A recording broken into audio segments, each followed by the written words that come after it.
네, 안녕하세요. 6월 18일 화요일 이사야 45장 1절부터 8절까지의 말씀을 본문으로 해서 고레스를 사용해 열방을 다스리시다 라는 제목의 큐티 시작하도록 하겠습니다.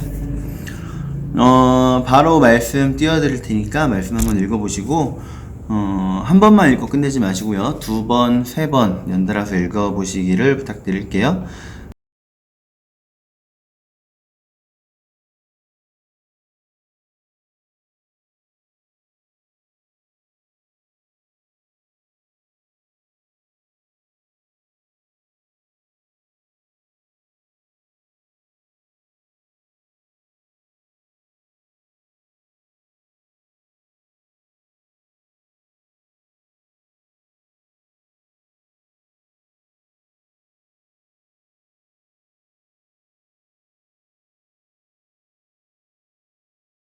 그럼 오늘 말씀 이제 들어가 볼 건데, 오늘 말씀에는 하나님께서 계속해서 고레스를 통해 바벨론을 이제 정복하시는 그 내용에 대해서 계속해서 언급을 하시는 거죠.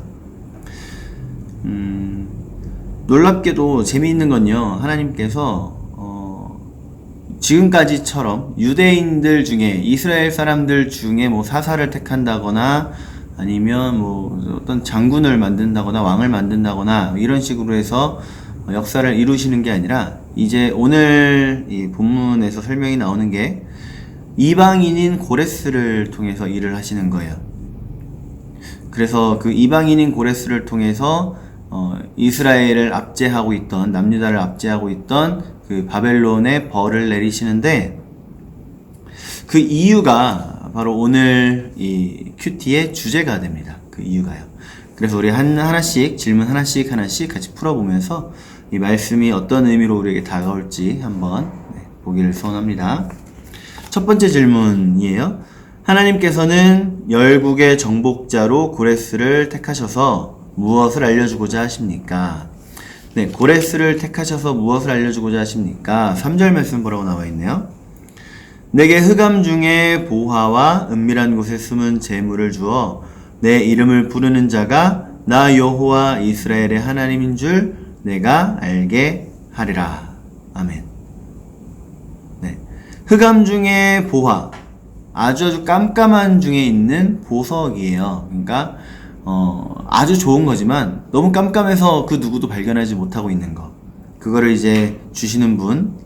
은밀한 곳에 숨겨져 있다는 거죠. 꽁꽁 숨겨져 있는 재물을, 그 누구도 발견하지 못하는 그 재물을 주어 내 이름을 부르는 자가, 주면서, 그 귀한 것을 주면서 너의 이름을 부르는 자가 나 여호와 이스라엘의 하나님인 줄 내가 알게 하리라. 하나님이 너를 부르신다는 것을 알게 하려고 하신다라는 겁니다. 그러니까 고레스를 사용하셔서 하나님께서 일하신다라는 걸 너희 이스라엘 백성들, 유다인들은 알아라 라고 말씀을 하시는 거죠. 하나님께서는, 이번 질문이에요. 하나님께서는 스스로를 어떤 분이라고 말씀하십니까? 6절과 7절 말씀입니다. 해 뜨는 곳에서든지 지는 곳에서든지 나 밖에 다른 이가 없는 줄을 알게 하리라. 나는 여호와라. 다른 이가 없느니라. 나는 빛도 짓고 어둠도 창조하며 나는 평안도 짓고 환난도 창조하나니 나는 여호와라. 이 모든 일들을 행하는 자니라 하였노라. 네, 빛도 짓고 어둠도 짓고 평안도 짓고 환난도 짓고 이 모든 것을 지으시는 분이 바로 여호와 하나님, 오직 나 외에는 다른 이가 없다 라고 말씀을 하시죠. 하나님 외에는 이 모든 것을 지으시고 모든 것을 창조하시고 모든 것을 운행하시는 이가 없습니다. 네, 3절 한번 질문을 볼까요? 하나님께서 이방인 고레스를 택하셔서 일하시는 이유는 무엇입니까? 왜 하나님께서는 이스라엘 백성들 중에 괜찮은 사람이 꽤 많이 있었는데도 불구하고 그 사람들을 통해서 바벨론을 벌하시는 게 아니라, 왜 굳이 전혀 엉뚱하게 이 페르시아라고 하는 새로운 나라를 일으키셔서 그 왕 고레스를 통해 이 바벨론을 정벌하시나? 여러분, 우리 이미 알고 있죠? 남유다에서 포로로 끌려갔던, 바벨론의 포로로 끌려갔던 가장 유명한 사람 4사람이 다니엘과 그의 친구 3명이죠. 그 다니엘과 세 친구들.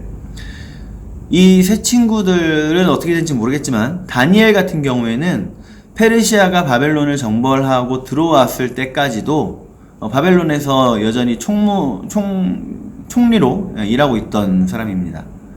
그러니까 바벨론이 들어올 때 맞이했던 사람 중에 한 명이 결국엔 이 다니엘인 거예요. 그러면 하나님께서 다니엘을 통해서 얼마든지 일하실 수 있었을 텐데 다니엘을 그냥 쓰시는 게 아니라 엉뚱하게 페르시아를 사용하셨다는 거죠. 그 이유가 뭘까요? 그 이유가 하나님은요 이스라엘에 한정되신 하나님이 아니에요. 이스라엘에만 능력을 발휘하실 수 있는 하나님이 아닙니다. 다른 나라의 신들처럼 우리의 민족 신이다 이런 게 아니에요. 우리 하나님은 모든 민족을 초월한 전 세계에 온 우주의 창조주이신 거죠. 근데 이스라엘 사람들은 오직 우리만 자기들만 하나님의 선택을 받았다라고 착각을 하고 있었죠. 물론 선택하신 건 맞아요. 그런데 선택하신 이유가 너네만 하나님을 알아라 라는 게 아니라 너희를 통해 하나님을 알리시겠다라는 건데 그러질 못했던 거죠. 자, 4번 질문 볼까요? 하나님께서는 이스라엘만의 하나님이 아니라 온 세계와 역사를 주관하시는 분이라는 것에서 무엇을 느낍니까? 네. 하나님은 이스라엘만이 아니라 그 좁은 땅덩어리 안에 있는 그 이스라엘만이 아니라 우리 하나님은요, 온 우주의 창조주이십니다. 그 하나님이 나의 하나님이세요. 그 하나님이 나를 사랑하시는 하나님이세요. 여러분 어떤 느낌 들어요? 말로 표현할 수 없는 감사와 기쁨, 그쵸? 그리고 무한한 능력의 하나님께서 나와 함께 하시니 이 안정감 느껴지죠.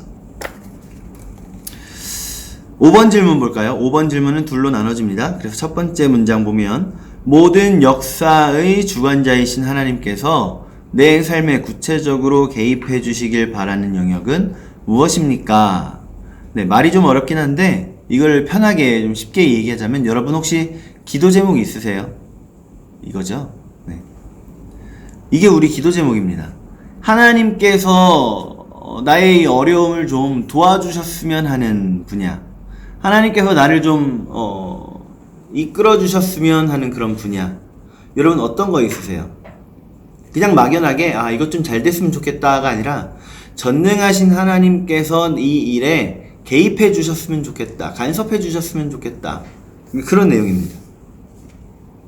우리는 이제 교회가 아직 초창기니까 계속해서 더 자리 잡고 또 부흥할 수 있도록 하나님께서 이렇게 함께 해주시기를 바라는 게 가장 큰 기도 제목이 되겠죠.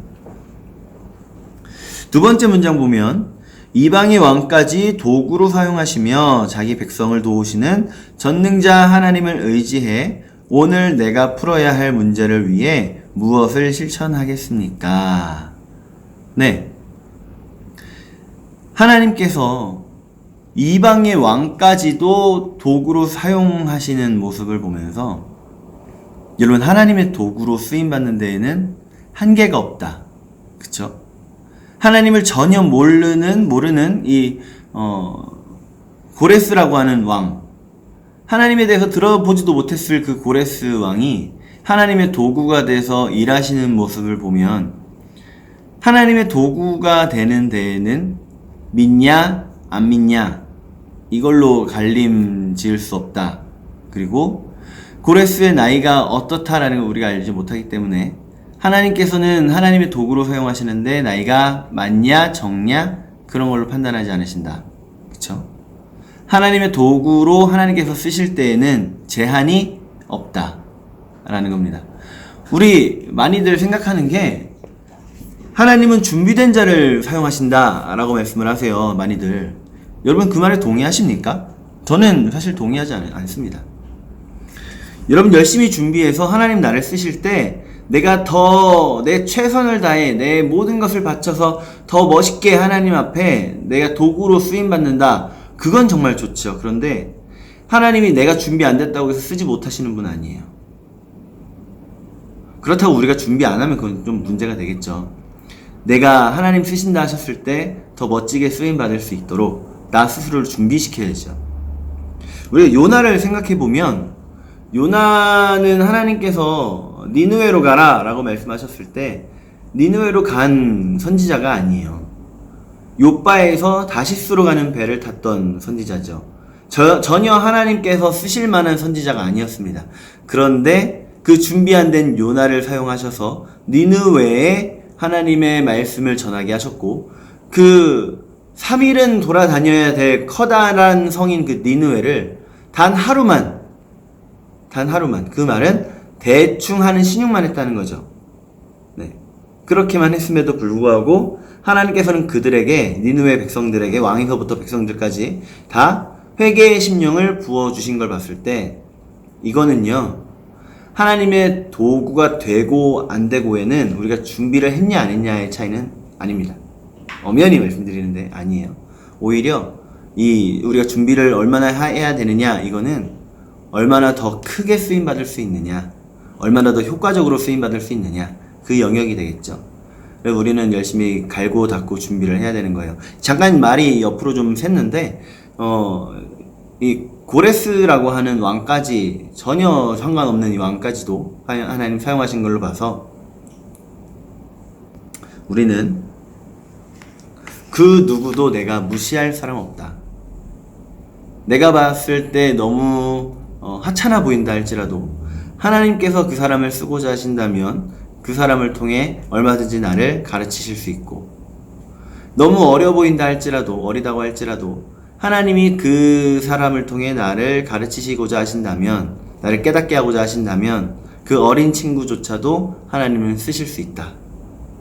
우리 기억해서 우리 저는 저의 적용이에요. 저는 교만하지 않겠습니다. 저는 어떻게 해서 들려오는 음성이든 기도해보고 잘 생각해보고 하나님의 음성인지 아닌지 잘 파악하고 그냥 무조건 무시하지 않는 그런 모습이 있어야 될 것 같아요. 여러분, 저보다 더 깊고 저보다 더 은혜로운 적용, 결단 하시길 바랄게요.